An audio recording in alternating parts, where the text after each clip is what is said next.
Balancing redox reactions can be pretty daunting, but if you are methodical, are a good bookkeeper, you'll be able to take care of this down to the last penny, or in this case, last electron. Let's tackle this and do it step by step. When the equation for the half reaction, we only have a half reaction, above is balanced. What's the ratio of the hydroxide to this chromium oxide ion? So we look here, we see we've got our chromium with our two oxygen, it's a -1 ion, hydroxide ions, chromate ions that we've seen before, water and electrons, and there's oxygens and charges everywhere. Let's get started by using oxidation numbers. We'll get started with this chromium compound. We know that the oxygens in a compound will be -2, which means we've got our oxygen atoms, each with a oxidation number of -2, while two of them will produce a total of a -4 that we'll need to balance. This is an ion that has a charge of -1. So we're ready to figure out the charge of the chromium here because everything has to add up to -1.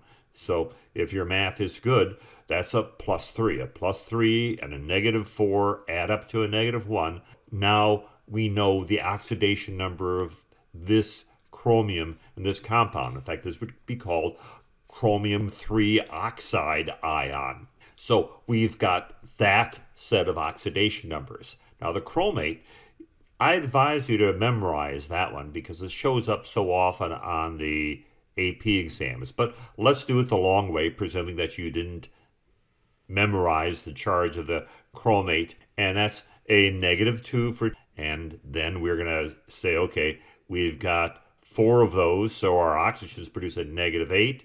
The ion adds up to a -2.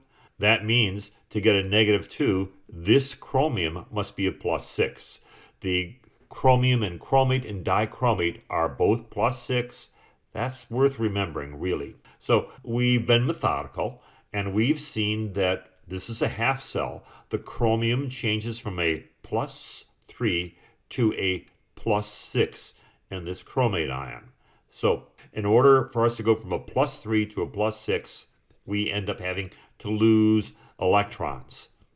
This chromium, in this case, in this reaction, oxidized, that lost electrons. So we now can say we've got 3 electrons. With these 3 electrons, you've got a system where we know we have 1 chromate with a -2, and we have 3 electrons here.